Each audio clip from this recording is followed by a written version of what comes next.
When we do these attorney panels, typically we try to keep it relatively open in terms of what it is that you guys would like to speak about. But the topics that I think are most germane, just from polling the attendees before they came, and from a lot of our sales guys on the phone with people throughout this entire Cook County auction process, I think would be helpful first if we can go through the process, just so that everybody's on the same page in terms of birth to death of a tax lien in Cook County, and then how maybe that differs from the collar counties and other places here. And then we'll move into maybe some specific questions from the audience, some examples, and I always like to talk about big picture stuff, so I'll save those hard questions for the end. But anybody want to start with walking us through the life of a tax lien in Cook County? The life of tax lien starting in Cook County, once the taxes become delinquent, there are 3 types of tax sales in Cook County. What most of you are familiar with is the annual tax sale. I commonly refer to as the first bite at the apple. In Cook County, the annual tax sale is a competitive computerized sale, which the bid rate, as John had mentioned before, starts at 18% every 6 months, and the bidding goes down to 0%. There are no negative bids. The lowest bid will win the auction. If there are multiple bids at 0%, the computer will randomly choose the winner. If there are competitive bids at higher than 0, so if 2 people bid at 2%, the treasurer will not sell the property. It will go to the re-auction, so that there's only 1 bidder. If it ends up being 2 bidders at the same percentage, the auction item will be forfeited, which is called forfeiture to the state. It's a technical term. It really doesn't mean that it's forfeited to the state. That leads us to the second bite at the apple. Any item that has been forfeited is available for a forfeiture or an over-the-counter tax buy. That is done through a application process. It's not competitive. If you, someone just had a startled look on their face. It's competitive from the standpoint of who gets the first application in, but the bid rate is not competitive. It's a 12% rate of return every 6 months. And you go through a process through the county to apply for a forfeiture tax sale, and then if you are granted that application, then you can purchase it. You buy all the taxes that are due on the property. A lot of items that are offered at forfeiture sales end up having multiple years due on them, and that's the reason why they don't get purchased at the annual tax sale. If there are 2 or more years of forfeited taxes on an item, you go to the third bite at the apple, which is called the scavenger tax sale. Although any county in the state can have a scavenger sale, Cook County is the only one that currently participates or offers a scavenger sale. In those situations, the county is not being paid taxes on the property for 2 or more years. They're willing to accept any amount of money to sell the lien. It's an open outcry, competitive sale. The bid starts at $250, goes up at increments of $50 up to $1,000, and then it's increments of $100. Highest bid wins. For example, if you have $10,000 of taxes due on a piece of property and you then bid $1,000 on it, if you take a tax deed to that piece of property, the $9,000 of taxes that are not paid through the bid get wiped out. So the county is willing to accept any amount of money to get the property back on the tax rolls. Those are the three types of tax sales. From the legal process, once a tax certificate gets issued, the process is the same from the standpoint of foreclosure. The period of redemption is different. A residential property with 6 or fewer residential units has a period of redemption of 2.5 years at a minimum. It can be extended up to 3 years. A commercial piece of property, vacant land, residential with 7 units or more, an industrial property, if there's 1 year of taxes sold, it's a 2-year period of redemption. And if it is 2 or more years of taxes sold for the same types of property, it's a minimum 6-month period of redemption. It can all be extended up to 3 years. And then you go through the foreclosure process. At this point, I think I have dealt with the birth of the tax sale certificate, and now I will let John tell you of the death. This might be the teen years of the certificate. In Illinois, in order to perfect your lien, you have to file a tax deed proceeding. You'll receive a tax deed if you did everything you're supposed to. You will need an attorney to do this process because it is a court filing. A lot of people refer to it akin to a mortgage foreclosure. It's nothing like a mortgage foreclosure, except that you're filing a tax deed petition on that certificate, trying to convert it into a judicial deed, which is your tax deed. If you receive a tax deed to the property, it's free and clear title you receive to the property. Mortgages are wiped out. Other liens and encumbrances are extinguished. So it's a new and independent title. The step to get there is you obviously have to attempt to serve notice on any party interested in the property, which means you're going to order a title search to the property to see what parties might have an interest in the property. You're going to order judgment searches because in Illinois, if I get a judgment against a party, I will record that judgment. That judgment then attaches to any property that that person or that entity owns. So that judgment may not be recorded against the property, but it will be recorded against that person. So you will order judgment searches against the property owners to see if they're out there, because judgment lien creditors are entitled to notice, since this is an asset that they may otherwise be able to use to satisfy that judgment. In addition to that, you have property inspectors go out and look at the property. It's very important for your property inspectors to know what they're doing. You're going to go out and look at the property, you're going to knock on doors. If it's residential property, you want to talk to somebody there, find out who lives there. You may have Mr. and Mrs. Jones as the owner, and Mr. and Mrs. Smith answer the door because they live there. They're renting. Now, Mr. and Mrs. Smith are now parties that are entitled to service. If you don't get an answer from them, your inspector is going to want to go to the properties on either side. If it's a vacant lot, you're going to want to see if there's signs on it for usage. If there's a swing set on the property that's being used by the house next door, those people are considered occupants of the property. These are all parties that are entitled to notice of the tax deed proceeding.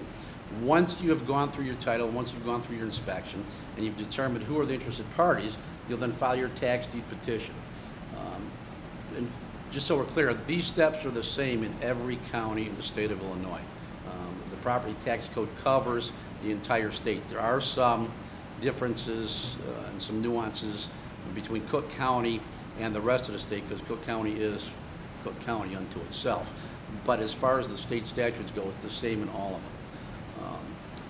You have to place notices with the sheriff of the county to serve those notices. You have to place notices with the clerk of the circuit courts. They have to mail notices out to owners and occupants by certified mail. You have to publish this notice in a local newspaper. You have to do all of these steps, and you have to get these parties served no more than 6 months, nor less than 3 months prior to the expiration of the period of redemption. So when you file your tax deed petition, you are looking at typically between 6 months and 4 to 5 months. If you go into the last 3 months, you're kind of close. So typically 6 to 5 months prior to the expiration of the period of redemption is when you have to do all of this stuff. If the period of redemption rolls around and there has been no redemption, you'll go to court and prove up the tax deed case. In Cook County, again, it's a little different. You go to one judge, this judge will assign it to another judge for hearing, and you're essentially stepping up before the court in Cook County with the court reporter to transcribe everything that takes place. You'll bring in your inspector as a witness because he or she is going to testify to everything they did. And then whoever did the diligence on the tax deed file is going to testify to what they did. And you're presenting these findings to the court, saying that we complied with the property tax code, that we did this. Our first notice, your 22-5 notice, we did that. Our sheriff notices went out. We directed the sheriff to attempt to serve these parties. Here's the results of that, the clerk's notice. So you're going through every step that you're required to do in the property tax code and establishing to the court that you strictly complied with the property tax code. In Illinois, you are required to strictly comply with the property tax code to be entitled to tax deed. If you make a mistake and the judge catches it, you won't get your tax deed. So it's very clear to set the record straight for that judge. If the judge agrees with you and you've done everything you're supposed to, which includes payment of all subsequent taxes, if you purchased the 2010 taxes and you're going to deed in 2015, at that point in time, all subsequent taxes became due and payable have to have been paid. They don't have to be paid by you, the tax buyer. If the property owner happened to pay some of those taxes in between, God bless you, they paid those taxes, you don't have to, but they have to be paid. So you have to show proof of that as well.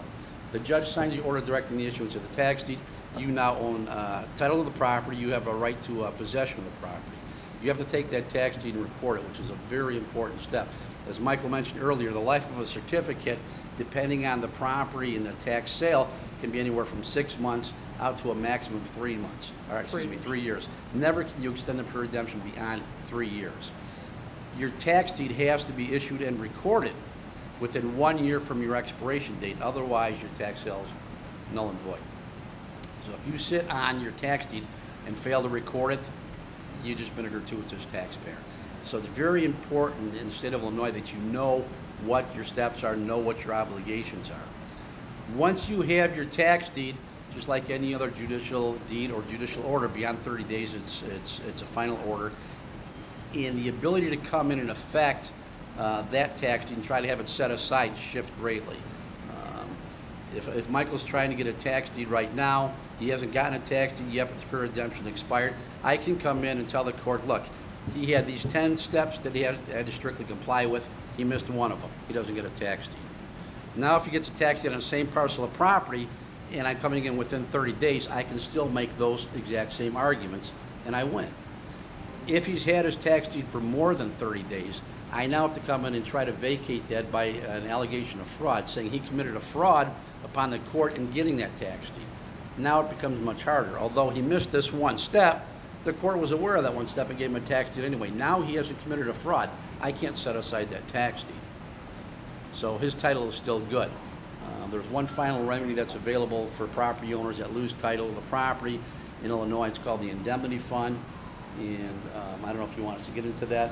Real briefly, what the indemnity fund essentially is if you lost title of your property through the issuance of a tax deed, and you can prove to the court that it was through no fault or negligence of your own, or you have an equitable entitlement, you can sue the county treasurer as trustee of this fund and receive a money award against the trustee in this fund for the value of the property that was lost, minus some taxes and other things. But it's only the property owner that has the right to file that lawsuit. Lenders cannot.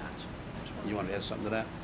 Not in regard to what you spoke of, but there was one other entitlement that investors are very interested in that sort of is unique to Illinois, which is the sale in error. There's a section of the statute called sales in error, and there are a number of different grounds in which a tax purchaser can have their sale declared a sale in error and get their principal back. In some cases, have 1% per month interest on their principal and even the subsequent tax payments. There's too many of them to go through what all the bases are, but it's a very unique situation in Illinois where you can get your investment back.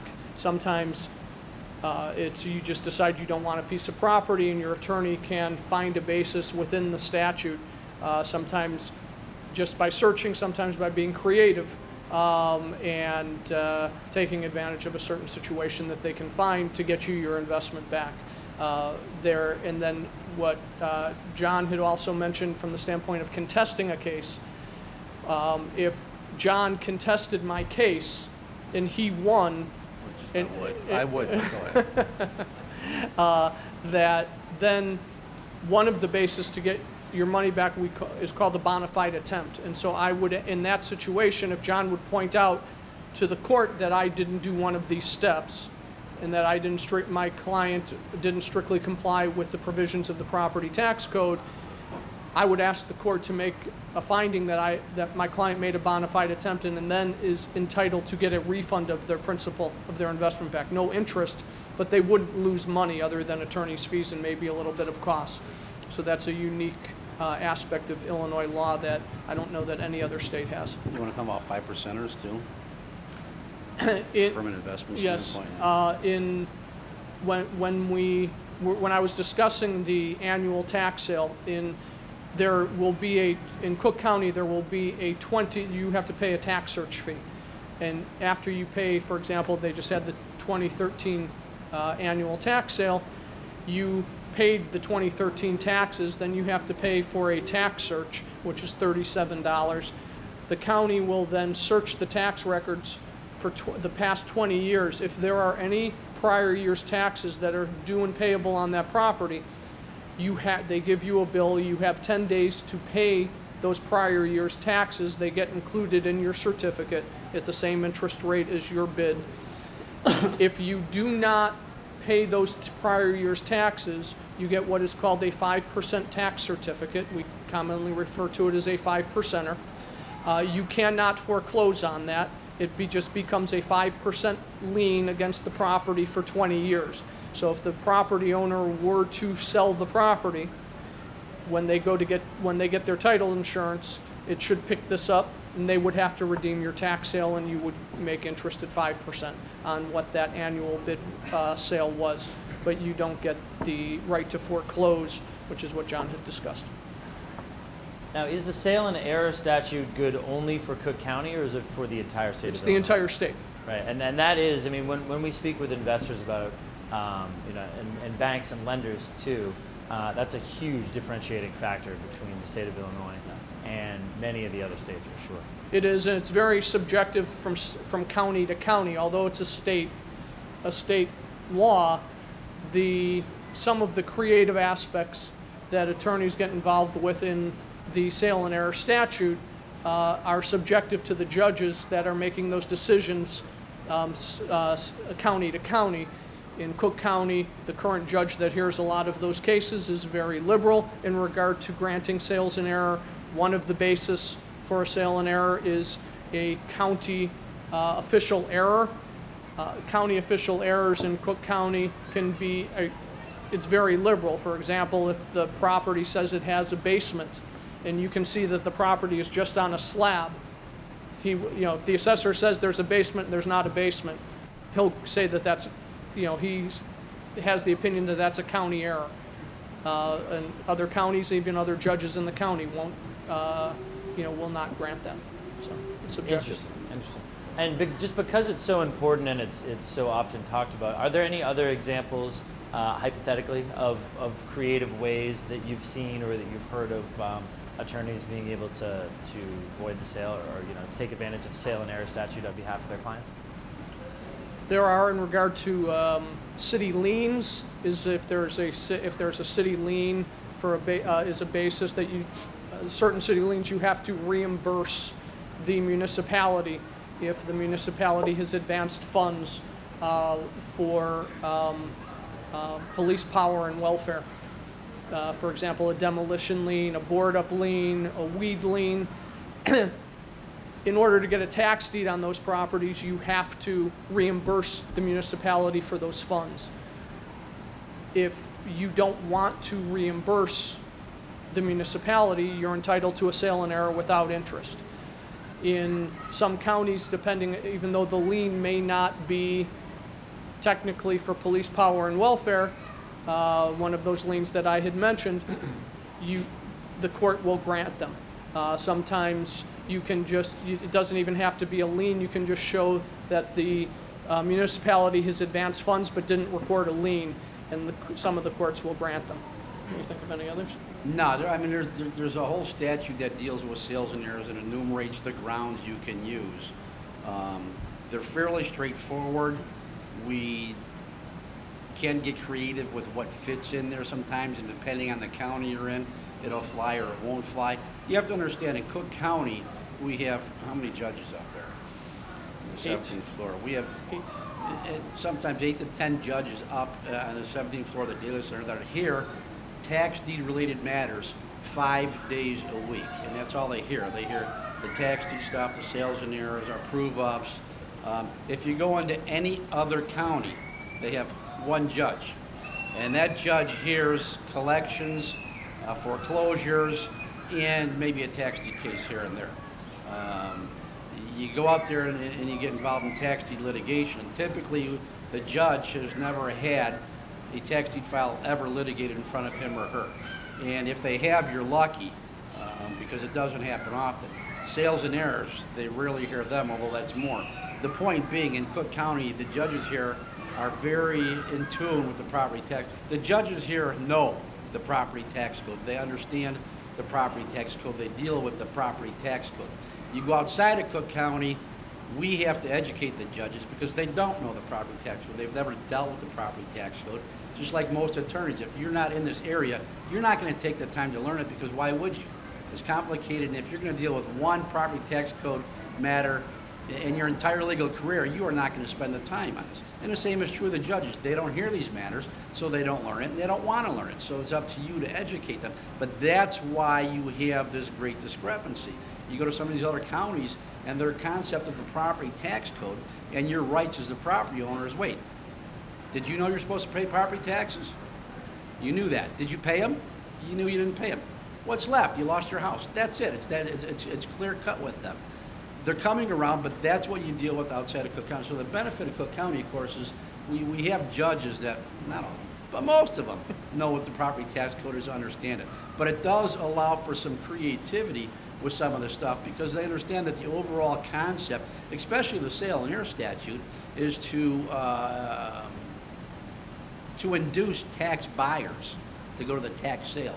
I mean, it's not supposed to be a penalty to a tax buyer who's made a bad bid or bought a home that is now burnt down to the ground. The whole process here is to get tax buyers to come to tax sales, to bid on these properties, and get that money back in the tax revenues, so the county governments can pay for themselves and the local governments can pay what they need to pay. So it's beneficial to make to make it easier for tax buyers to come to tax sale. And in Cook County, they understand that. The treasurer of Cook County may not agree with that, because she doesn't like you people, even though you fund her purse. But in the other counties, they don't get it. To them, it's a windfall if the county can take the money away from the tax buyer and not give it back. You agree with that? It's changing some, but. Yeah, I agree. And the other reason why some of the other counties and why the treasurers don't like the sale and error statute is money that's left over in the sale and error fund, because when you make a tax buy, some of the money, there's a statutory cost that goes into the sale and error fund, which is what gives you the interest when you get the refund. The excess goes into the county's general fund, and then it's their money. So they don't want to give it back. And so they don't like the sale and error statute. Interesting. So can we talk for a second, because this is the third time in 2 days actually that the W word has come up, right? And this seems to be windfall. It seems to be a relatively new concept. In Jersey, this is becoming, and in the state of New Jersey, it's actually becoming relatively prevalent, fortunately or unfortunately, depending, that there's a lot of findings that would otherwise in history have gone in the favor of the tax lien holder, right, when it comes to awarding property at the end of a foreclosure process. But these property tax lien holders that perhaps in the past would have gotten everything that might have been considered a windfall profit, these judges are now really keying onto this term and cramming down rates, or finding that they perhaps have to split the profits with somebody else, etc. So essentially, they're taking subjectivity on how much the tax lien holder is making on their particular investment and holding it above what would otherwise be really a statutory process. Do you see that here? Do you? Yeah, in Illinois, the judges don't. I'm sorry. In Illinois, the judges don't have the ability to affect your tax sale certificate. They cannot adjust that amount. They can't adjust the redemption dates.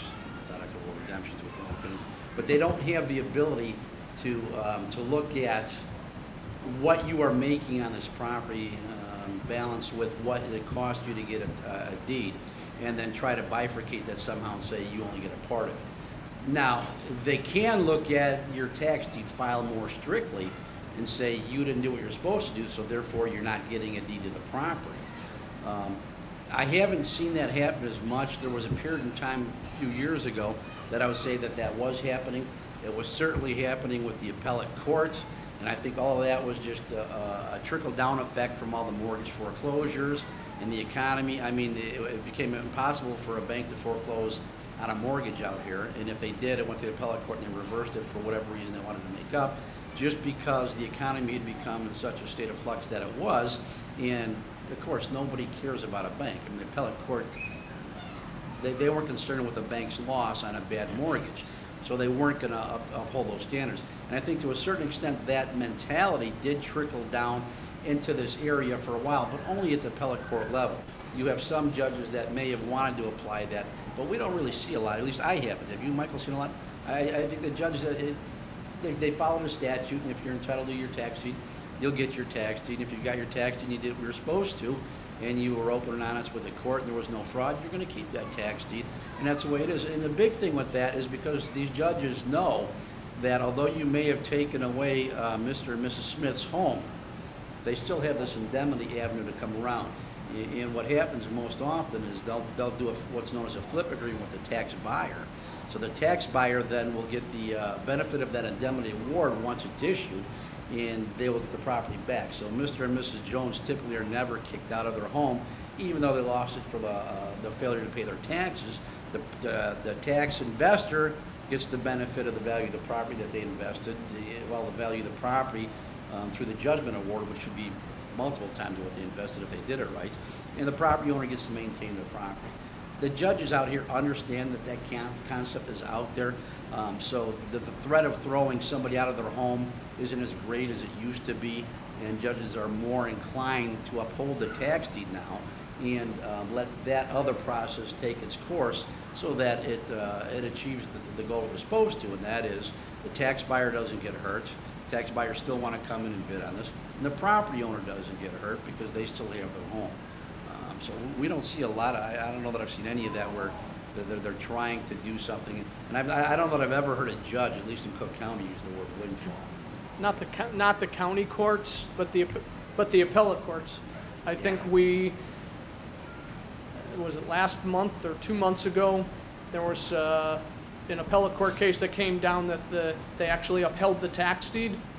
I believe that was the first appellate court case in somewhere between 10 and 15 years that the tax purchaser won. Otherwise, they always lost.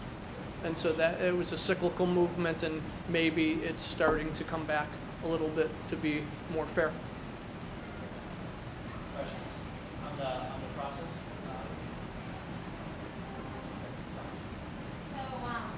I've had a lot of the smaller counties start referring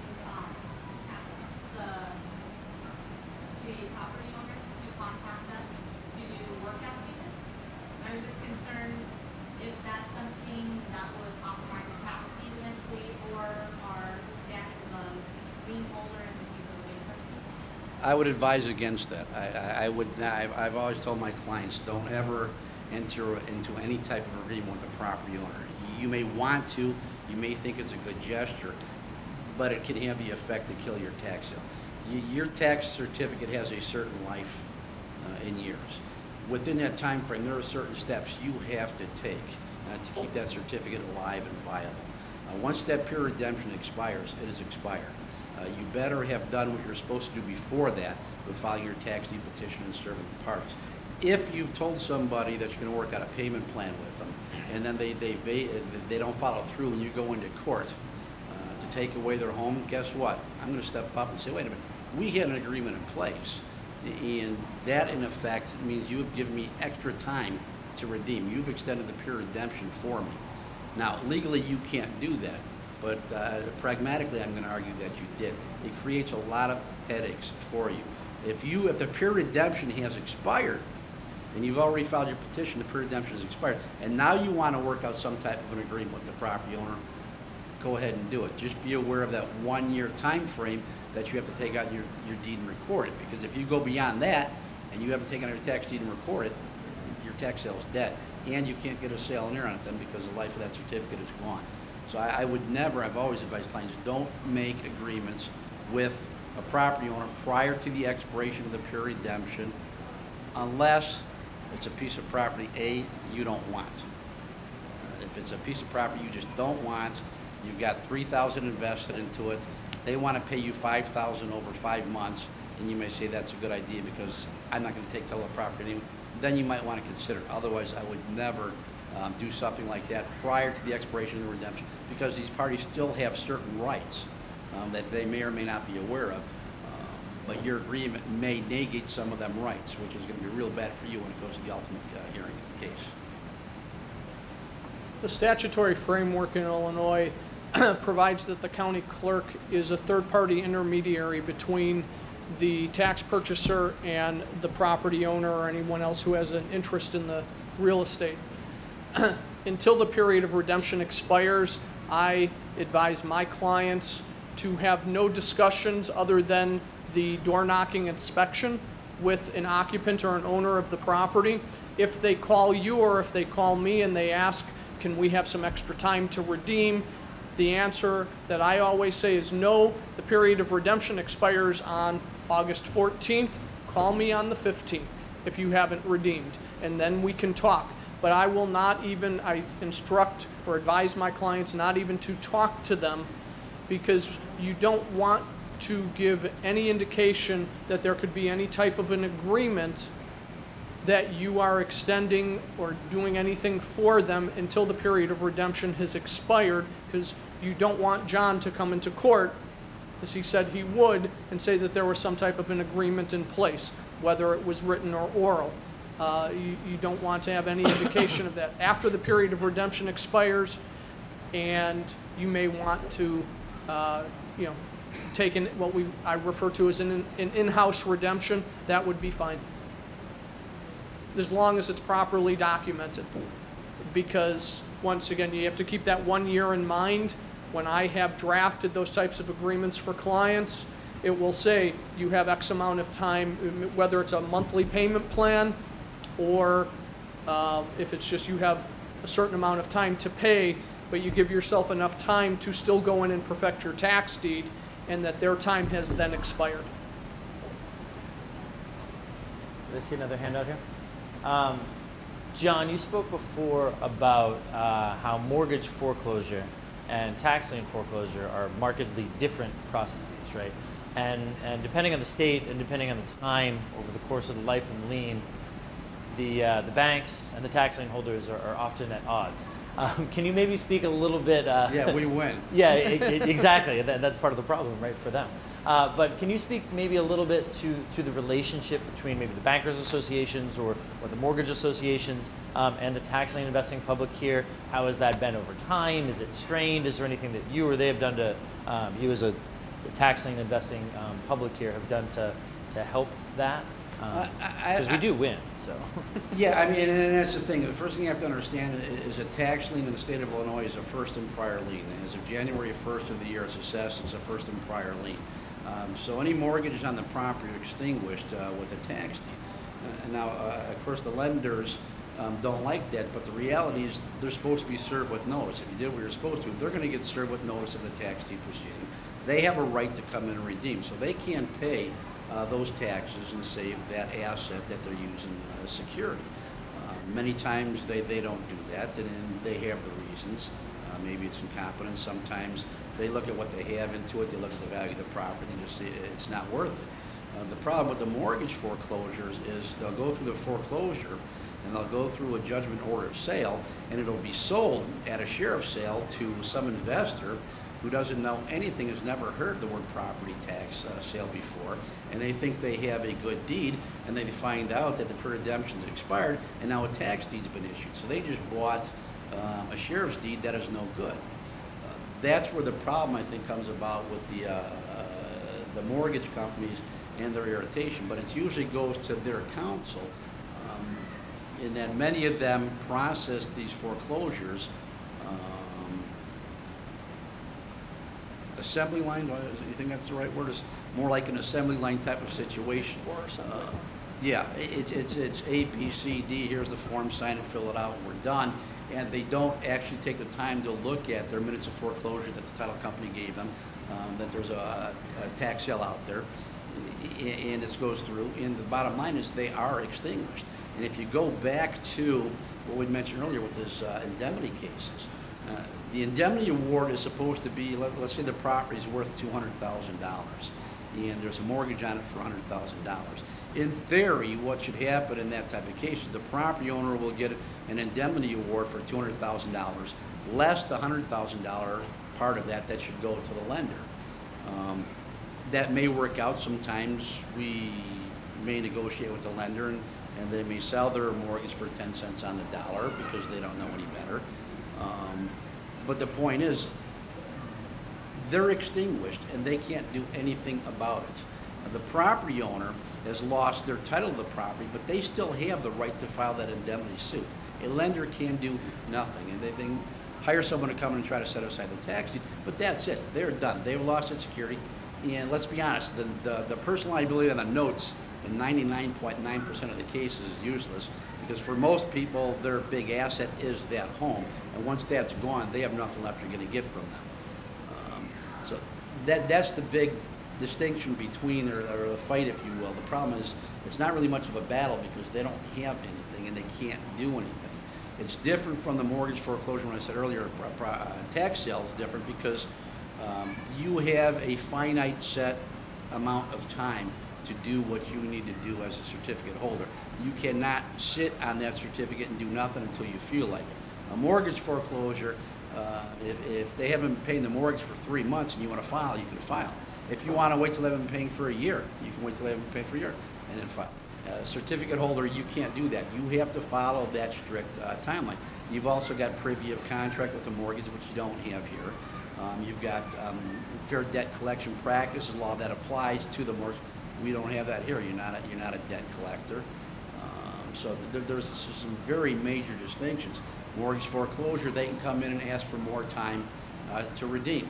The court might give them to it. In a property tax foreclosure case, they can't come in. If they step up, and I've had this happen millions of times, and big lawyers come in from these huge law firms are getting paid $1,000 an hour to step up in court and say, Judge, my client wants more time to redeem. It's too bad. You can't have it. Only the tax buyer has the right to extend the period of redemption. The court can't, and certainly no interested party can. So you have these time frames you have to follow. Whereas in a mortgage foreclosure, they don't have to. They can do it. Mortgage foreclosure, you're trying to serve me as a property owner and the signer, and you can't get me served, so you send out the sheriff again. You keep continuing the case. Property tax case, you can't do that. You have that 3-month window from 6 months to 3 months prior to the expiration date to do everything you have to do. And if you don't get it done, you are going to sink or swim by those results because you can't go back in and do it again. Now, there are some circumstances. If you filed it early, you may be able to do an amend and extend, but we won't get into that. For practical purposes, that's your window. That's when you have to have everything done, which is also why, and I'll try not to get too off base here, but a property tax foreclosure is a purely in rem proceeding. In a mortgage foreclosure, if you don't serve me, you can still foreclose on a mortgage, but you can't get a deficiency judgment against me. Property tax case, I don't have to serve Michael as the owner. I have to try to serve him. But if I don't get him served, too bad. I still get his home. It's purely in rem. So that's another major distinction between them, right? With certain limitations. Michael, can you speak about, John mentioned that property tax lien investors are not subject to fair debt collection practices. Can you speak to why that is and kind of the processes around that? I believe that the Fair Debt Collection Act only refers to a debt collection and for mortgages, and very simply, that's not what a tax lien is, because it's not subject to that act. It's not a complicated issue. It's statutorily, it just has no application. Right. Our lawsuit and tax deed proceeding is not against the homeowner. It's against the property. If you look at a case heading in a mortgage foreclosure, ABC Bank versus Mr. and Mrs. Smith. In a tax deed proceeding, it's in the application of the county treasurer. The county treasurer is the one who had the lien that assigned it to our client. The foreclosure, if you will, is against the property itself. We can never seek any additional money against the property owner. All we can get is the property. In a mortgage foreclosure, you can seek the property and, of course, a deficiency judgment. So there's never a situation that we are seeking, nor can the court ever enter an order requiring the property owner to pay additional amounts or anything else. It's a lawsuit against the property and not the person. The county, in order to get jurisdiction, the county sues the property. That's what in rem jurisdiction means, and so it has to publish notice, do other jurisdictional steps to get jurisdiction over the property, and that's what in rem jurisdiction is. And so once the county acquires that jurisdiction over the property, a judgment gets entered against the property for the delinquent real estate taxes. At that point, that's when they go ahead and sell the taxes, and a tax deed proceeding that we're filing, the foreclosure of the tax lien, is a supplemental proceeding to that initial lawsuit by the county. And so the jurisdiction is still in rem over the property. You have to be diligent in your attempt to locate and serve the property owners and other interested parties in the real estate, but as John said, you don't have to serve them. You just have to show the court that you have been diligent. And diligence has been defined in Illinois as what a reasonably prudent person would do to ascertain a fact. You have to, that's to locate them, to serve them. You can't just send the sheriff out once to their house at 2 o'clock in the afternoon. The sheriff may have to go out 2, 3, or 4 times at different times of the day. So you have to be diligent to do that, and there is no personal jurisdiction. So if they don't get served, as long as you can provide the court with evidence that you've been diligent, the court can give you a tax deed. Got it. Do each of you have kind of your own like lowest standard for diligent that you apply for your clients? And you want to answer that one? Usually it's whoever's paying us as to where the definition of diligence comes in, to be brutally honest, but and we can all make arguments against each other, and we all do, as to whether or not they're diligent. It's really not we each, probably through our offices, have our own steps of diligence and certain things that we do. I would be very surprised if they are not almost identical, because all the attorneys, John and I, have been in the business for about the same number of years and have learned throughout the years as to what the courts require in diligence. And it's really what's important is what the court standard is, and it usually has to deal with, from the standpoint of service, the number of times that the people are attempted to be served.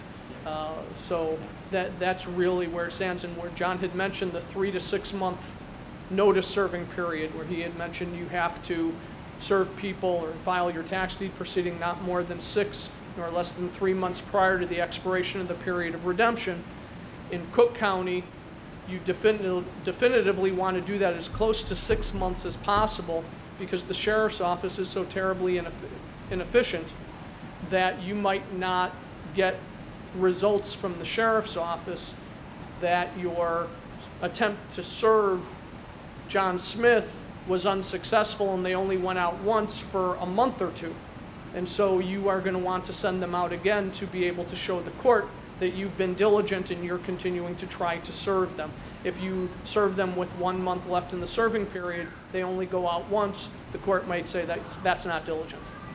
And, you know, what I've routinely told my clients in the past is, if you choose to take a shortcut on certain properties, you can bet your bottom dollar those are going to be the properties that won't redeem. those are going to be the properties that's going to be a $450,000 home, and those are going to be the ones where you're going to have opposition and you're going to lose. Invariably, if you try to take a shortcut, it's always going to be the one that's going to come back. It's the one you want, it's the one you'll never get. You might as well do it right, because in most circumstances, even if someone wasn't served or something was wrong, had it been done correct, they still wouldn't have redeemed. If it's a bank that made a mistake and you served the wrong office, had you served the right office, they still wouldn't have redeemed because they would have screwed up. So you might as well do it right and have a good tax deed proceeding and therefore good title to it. The efforts that I see most often that tax purchasers take that shortcut on is that pre-filing inspection. That they may only go and knock on the door once and no one is home. They may not go to the neighbors and try to seek out other information, and that is, you have to be diligent to determine who the occupants are. And if they only go out once and no one is home, that could be one of those shortcuts, because they don't want to keep going out to the property, because that takes a lot of effort when you have a lot of files to do those inspections on. But the bottom line, the answer to your question is we have no minimum. Everything is, well, the top line of diligence, yeah, we tell our clients all the time, do as much as you have to. I have two questions. First one is, can you guys speak to the tax sale in the county last week, kind of your thoughts on overall how you thought the sale went, and what you will be seeing, in the next few months to years of kind of product that will be coming across your desk? And second question is, can you speak to the differences between the Cook County auction and pretty much everywhere else in Illinois, and what the bidding process is like, what as an investor or fund manager you can expect going into that, different bidding procedures and timing and Well, I'll go first because I'm going to be real quick on this. Our firm is not a tax buyer, so we do not bid at tax sales because we'd be in competition with clients, so we will not do it. So I can't tell you how the most recent Cook County tax sale went since we didn't attend it. I've obviously talked to clients who did, and it seemed to go just as it has in the past. But I don't know whether that's good or bad. So I don't know if you can address that. Ditto.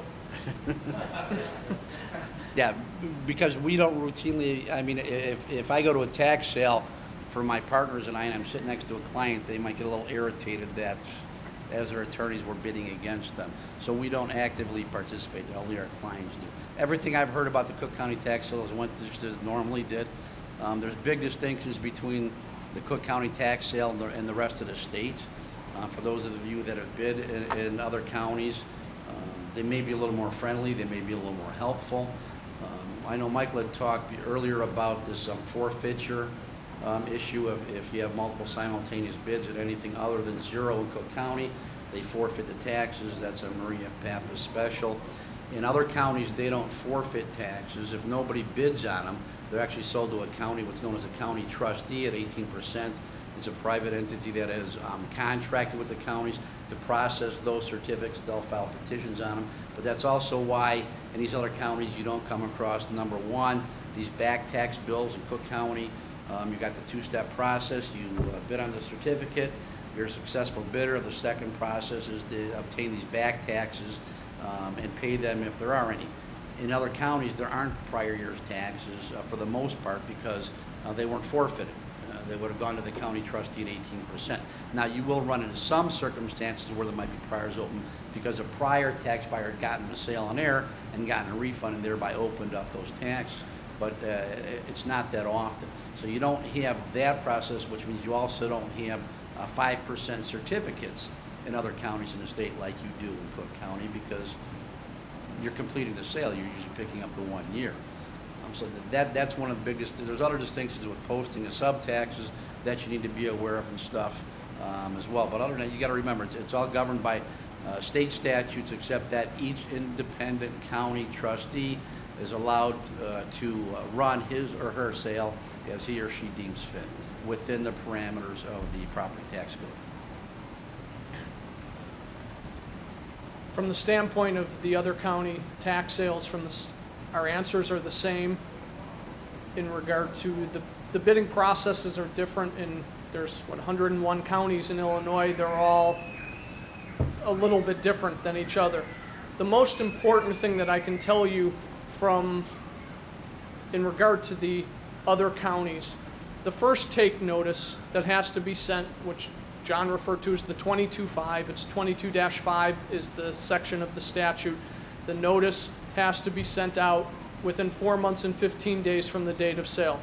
There's a current line of litigation that has recently come down. It used to be considered to be a substantial compliance notice.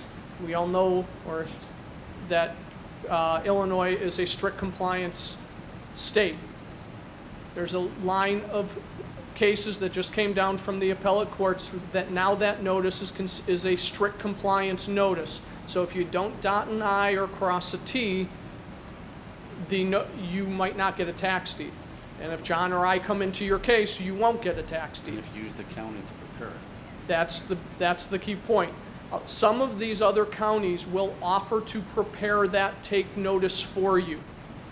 Do not accept that offer. It'll be wrong. It will be wrong, 100% wrong. I will give you an example. I had a case in Kankakee County. The property location, it was a single family residence. We'll say the address was 1234 Main Street.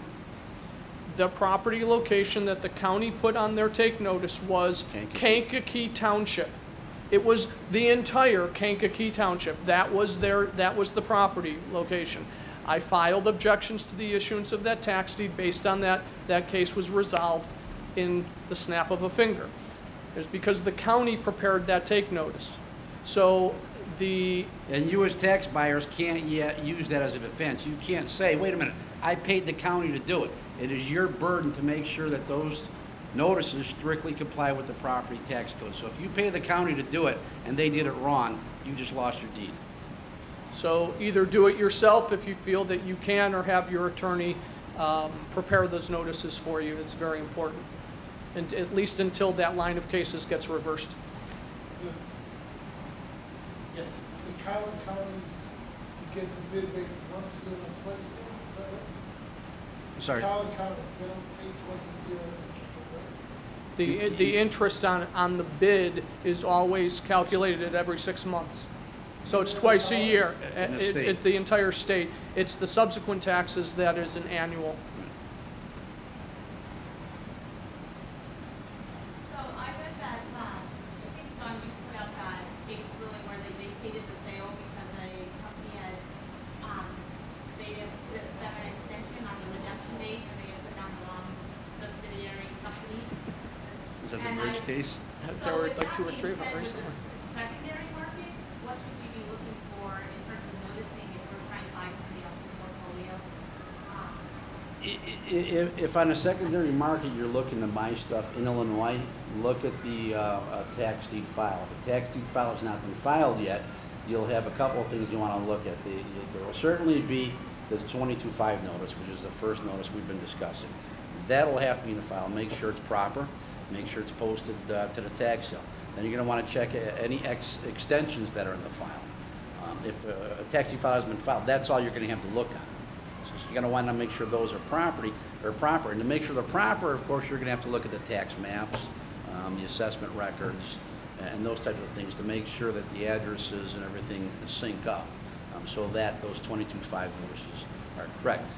That having been said, if your 22-5 notice is wrong, but no one shows up in court to object to it, and the judge doesn't really get it, you'll probably still get your deed. And if you sit on that for long enough, and they have to file a 214-01, they have to allege fraud. And of course, if you've presented that document to the court, even though it was inaccurate, and the court gave you a deed, then there's no fraud. So you might not want to shy away just because there's an issue with it, but be aware of it, because it could ultimately cost you the investment. But in the case that you, I think, were referring to, what you want to make sure is that the name of the tax buyer that is stated on the notice or on the extensions is the correct name at the time. You know, if that certificate had been assigned from the initial tax purchaser to a subsidiary, that the timing of when that assignment took place is accurately reflected on those other documents. Because what happened in those cases is that the subsidiary may have owned the certificate, but the documents were filed in the name of the original tax buyer, and so they were not, the court said that they weren't proper notices or proper extensions of the period of redemption. Lysandra, so that's where the problem. Was that the MB Bank case you're talking about?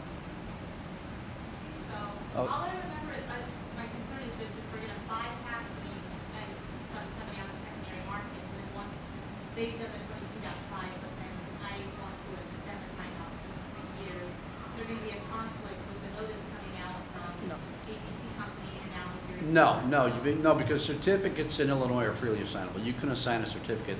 The case Lysandra was referring to is that you had tax buyer A purchased the certificate. Tax buyer A assigned that certificate to tax buyer B. After tax buyer B had acquired the certificate, tax buyer A effectuated an extension of the period of redemption. Only the certificate holder can extend the period of redemption, which means tax buyer B never extended the period of redemption. So when they went back and looked at it, the original expiration date was all they had, and the certificate actually had expired, and they hadn't taken up the deed and recorded it, so it was null and void.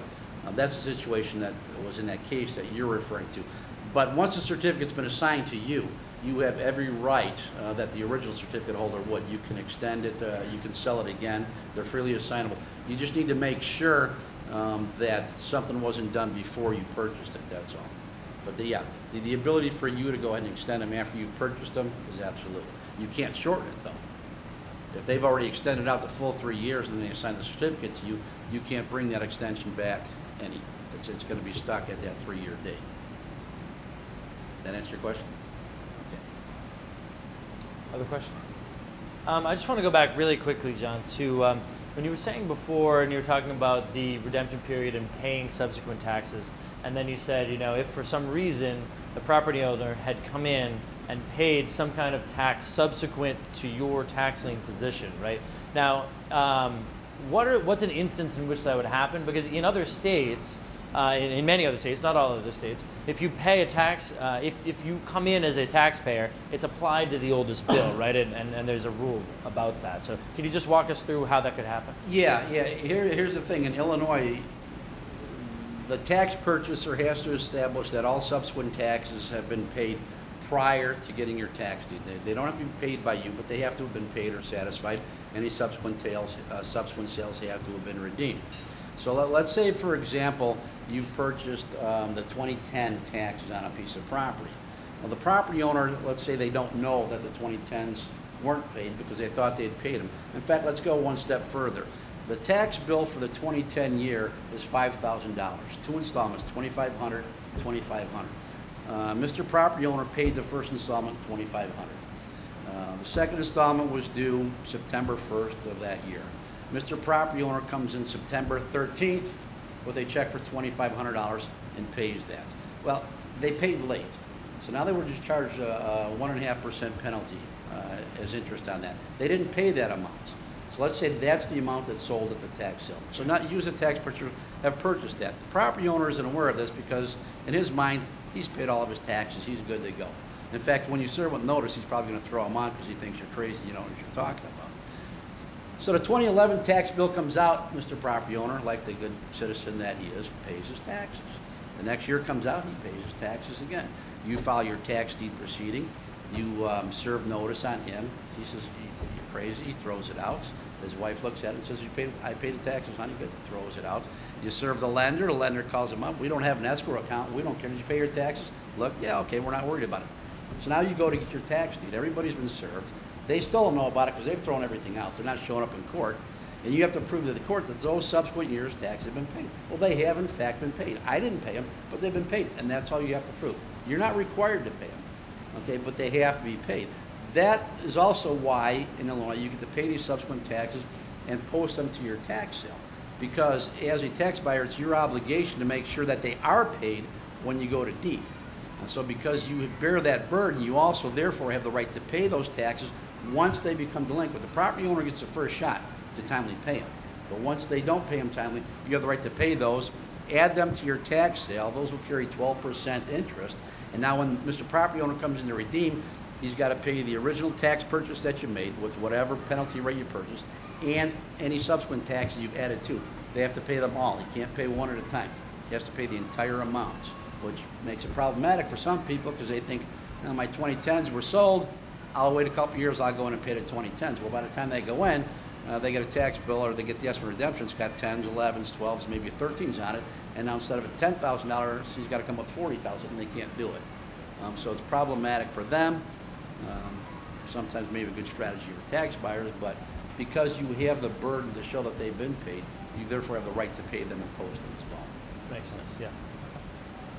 Can we just, unless there's any other questions out here, I just have one last question about priors. Anybody else? So we often hear, kind of sitting in the middle of the marketplace, and yeah, this I guess would be good for Mike, that people will go to a property tax lien sale, not do sufficient due diligence and research on prior taxes, and then end up with some surprises after that sale.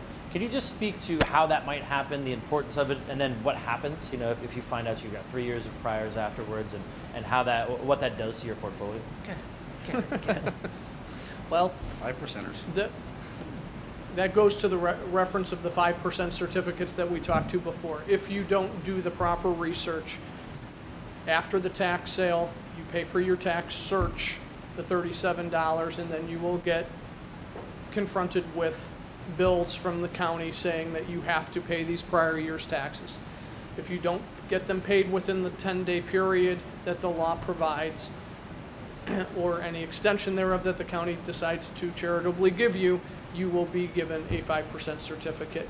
You will not have the opportunity to foreclose on that, and it will just be a 20-year lien against the property at 5% interest. What I advise a lot of my clients to do, if they get confronted with those bills that they don't know about, sometimes they know because they've done the research and they know that they have they're going to have a prior bill on a particular property, and so they're not surprised by it. There's usually a reason why you have those prior year bills. A lot of the time, it's because a prior tax buyer got a sale in error, and those taxes opened up. So we can, if they are on top of the situation, as soon as they get hit with those prior year bills, they let us know. We can quickly do the research, get a hold of that sale and error file, and see what the basis for that sale and error was, and if it still applies. For example, maybe it was a bankruptcy, and that bankruptcy is still pending. Well, that bankruptcy sale and error is going to give you interest. So maybe we advise the client to go ahead, pay those prior year's taxes, because you'll get, if the interest rate is going to be good for you, and then we go in and we get the sale and error. Or maybe it's a non-interest bearing, but instead of bearing the chance of losing the investment, go ahead, pay the priors, we'll run to court, get a sale and error, you'll get your money back. So it can be handled strategically so that there's less or no pain. Yeah, the key is with the 5% certificates, you still have a right. You still have a right to a sale and error. The grounds may get somewhat more limited than with a regular certificate, but you still have a right. So I mean, a 5% certificate. I've had clients that have come to me and said, it's a bad investment. No, it's not. You may ultimately make more money on this with a sale and error than you would otherwise. And had you completed the sale at 0 and it was redeemed, you would have got 0, and here you're getting a sale and error with interest. So you might do better off, but it's not a write-off. It still has value to it. You still can. The only thing is you can never get a tax deed from it. That's one thing. You can never get a tax deed from a 5% certificate. You can just get paid off. Right. Great. Any other questions? Thank you, gentlemen. We really appreciate your time. This is great.